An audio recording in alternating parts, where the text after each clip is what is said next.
Então Jesus tornou a falar-lhes por parábolas, dizendo: O reino dos céus é semelhante a um rei que celebrou as bodas de seu filho. Enviou os seus servos a chamar os convidados para a festa, e estes não quiseram vir. Enviou ainda outros servos com este recado: Dizei aos convidados: Tenho já preparado o meu banquete e as minhas reses. Os meus cevados estão mortos, e tudo está pronto, vinde às bodas. Mas eles não fizeram caso e foram um para o seu campo, outro para o seu negócio.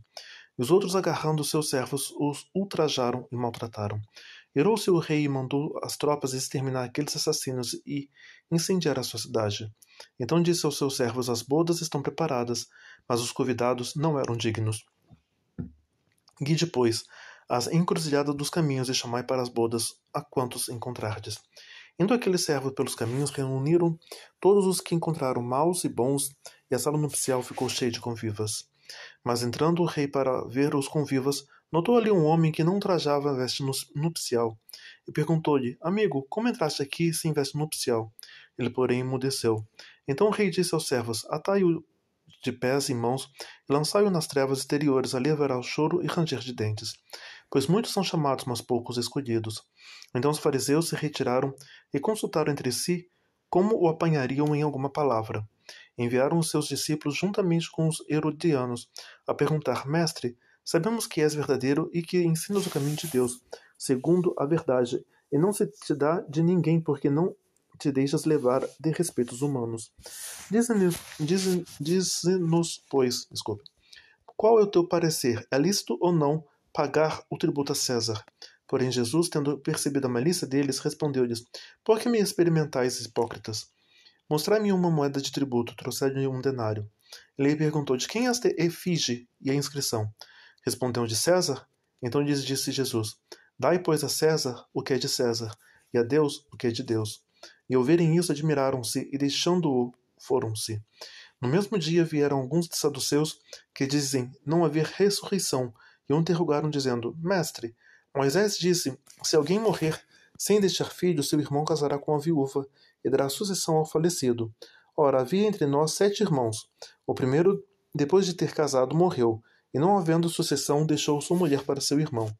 Do mesmo modo também o segundo, o terceiro, até o 7º.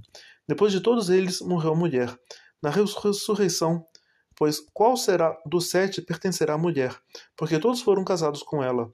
Respondeu-lhes Jesus: Errais, não sabendo as Escrituras nem o poder de Deus.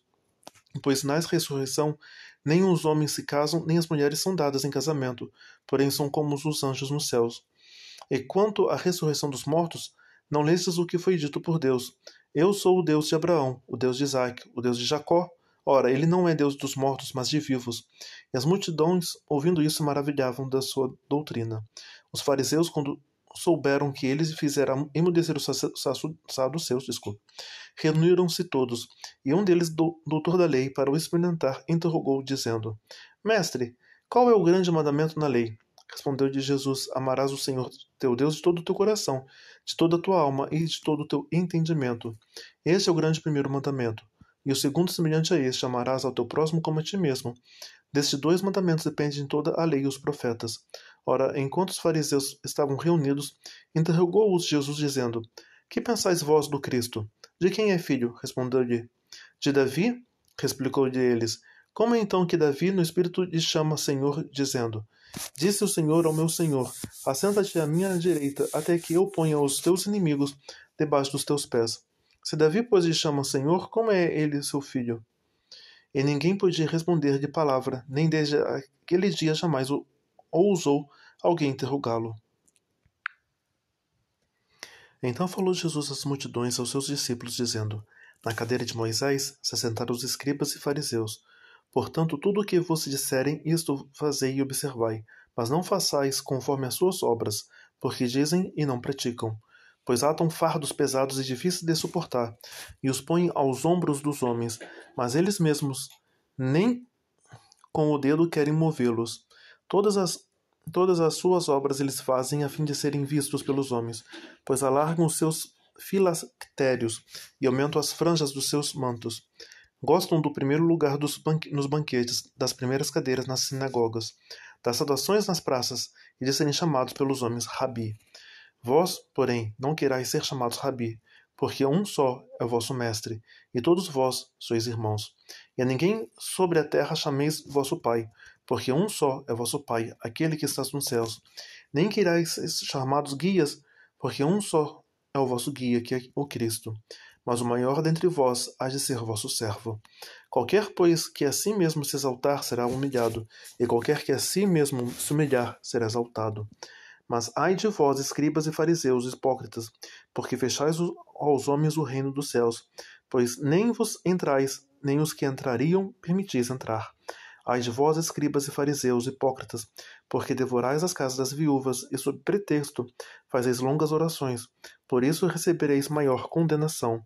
Ai de vós, escribas e fariseus, hipócritas, porque percorreis ao mar e a terra para fazer um prosélito, e depois de terdes o feito, os tornais 2 vezes mais filho do inferno do que vós. Ai de vós, guias cegos, que dizeis: quem jurar pelo outro do santuário, este fica obrigado ao que jurou. Insensatos e cego, pois qual é o maior, o ouro ou o santuário, que santifica o ouro? E quem jurar pelo altar, isto nada é, mas quem jurar pela oferta, que está sobre o altar, esse fica obrigado ao que jurou.